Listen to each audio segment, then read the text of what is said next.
C'est mon 6e, donc je connais un petit peu la course, moins que ceux qui ont fait 13, 15 ou même il y en a un, il a fait 30 ou 30 participations, je crois, Christian Ginter.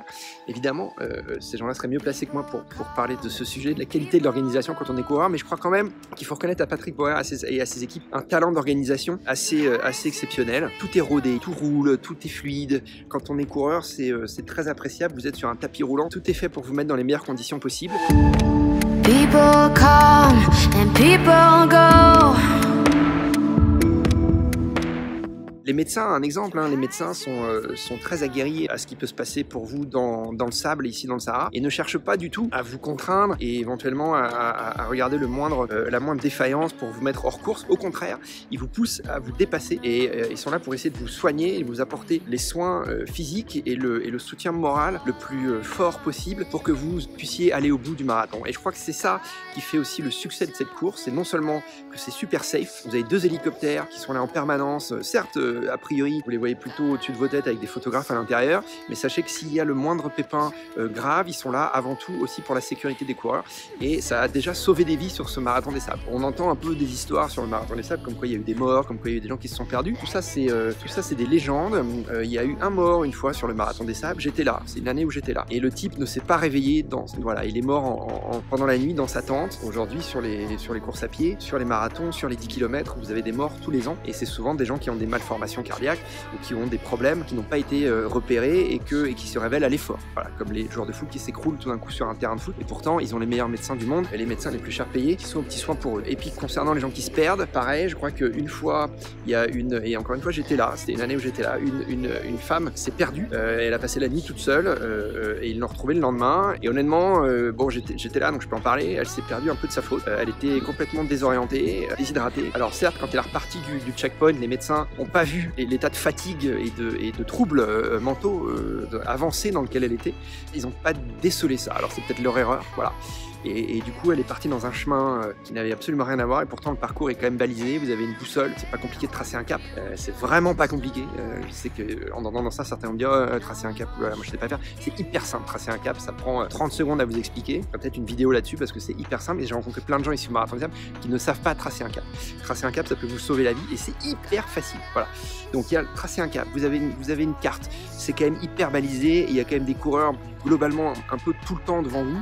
Donc il suffit de suivre les gens, pas besoin de réfléchir pour avancer dans la bonne direction au Marathon des Sables. Mais cette femme s'est perdue et ça va très vite. C'est vrai qu'avec les dunes, très vite vous savez, enfin, tout se ressemble, vous savez pas où vous êtes. Et pour ceux qui vous cherchent, c'est exactement aussi très difficile. Donc voilà, mais grâce aux pisteurs marocains, ils l'ont retrouvé saine et sauve le lendemain. Et sa santé n'a pas été, son intégrité physique, disons, n'a pas été atteinte gravement. Et puis il y a un type aussi qui s'est perdu. Alors là, il y a plusieurs années, il y a très longtemps, j'étais pas là. Et lui, il s'est perdu pendant plusieurs jours. Alors là, il y a toute une polémique sur cette question parce que il semblerait qu'il se soit perdu exprès, qu'il ait fait exprès de sortir du parcours balisé. Encore une fois, on ne sait pas très bien pourquoi. Peut-être que là aussi le soleil sur la tête, la fatigue a fait qu'il a eu une idée un peu folle de s'en aller, de voir s'il pouvait survivre tout seul. Certains disent que c'est pour s'attirer de la publicité, pour faire parler de lui. Bon, c'est pas très bien. Enfin, en tout cas, il s'est perdu, c'est vrai. Et les commissaires de course ou les gens qui encadrent le Marathon des Sables l'ont laissé se perdre. Enfin, ils ont pas repéré qu'il partait dans une mauvaise direction. Je pense qu'aujourd'hui, ça c'est plus possible. Voilà, je pense qu'il y a tellement de contrôle, tellement de sécurité autour du Marathon des Sables, ce qui enlève évidemment un peu du charme de cette aventure, hein, parce que ça reste de l'aventure, mais avec un A majuscule un peu réduit, hein, parce qu'il y a les risques sont extrêmement réduits. Donc voilà, d'un point de vue de l'organisation, donc c'est hyper bien rodé. Que dire de plus? Alors oui, cette année, on a eu une météo un peu particulière qui explique, on est plusieurs, enfin les organisateurs aussi, hein, d'ailleurs, s'accordent pour dire que c'est ce qui a fait qu'on a eu très peu d'abandons cette année. Je crois qu'il y a eu 43 ou 44 abandons, enfin moins de 50 abandons, disons, sur un corps de 1000 coureurs. C'est peu pour le Marathon des Sables. Et pourtant, on a eu des tempêtes de sable. On a eu une tempête de sable la nuit qui peut laisser des traces moralement, physiquement aussi. Moi, j'ai perdu des guêtres, j'ai perdu un chargeur solaire, j'ai perdu une semelle dans une chaussure. Une semelle dans une chaussure, ça peut faire toute la différence. Hein. Ça peut, du jour au lendemain, en 3 heures de temps, vous amener des ampoules terribles. Bon, le truc, j'ai tout retrouvé. Mais tout s'était envolé. Bref, enfin, j'ai pas retrouvé les guêtres, mais une tante d'à côté m'a donné les guêtres d'une concurrente de chez eux qui avait abandonné. Ils avaient gardé une paire en rab au cas où, et voilà, j'ai pu en bénéficier. Donc ça, c'était pas facile à gérer. Sur le moment, hein, c'est vraiment pas facile. Hein.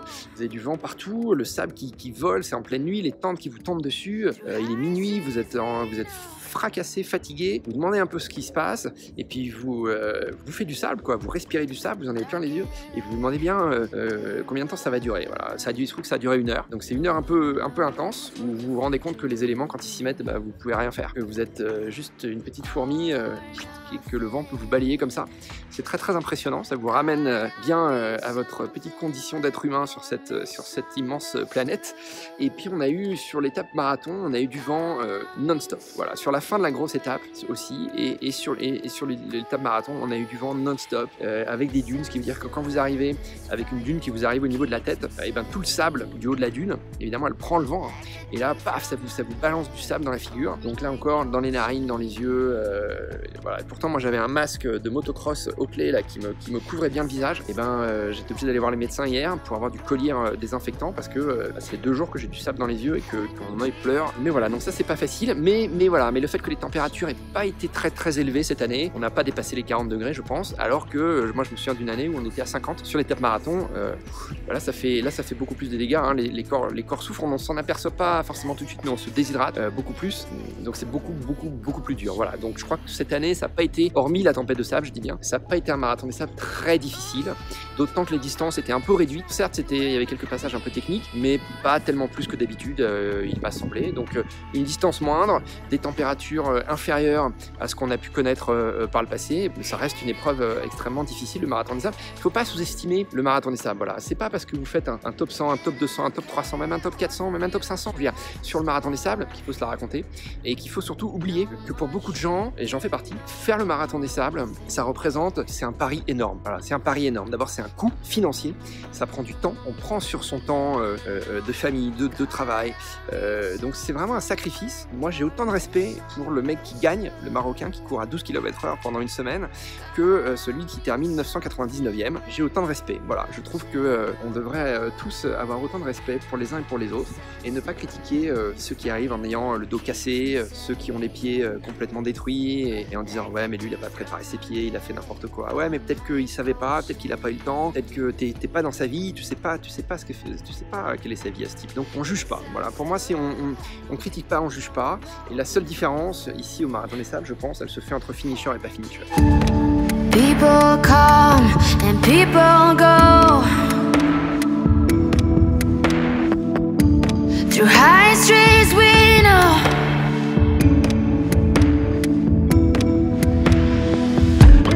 Dark and light, day and night. No one knows what the future will bring. All or nothing. Gotta mean something when you're misunderstood. God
Most of my dreams gonna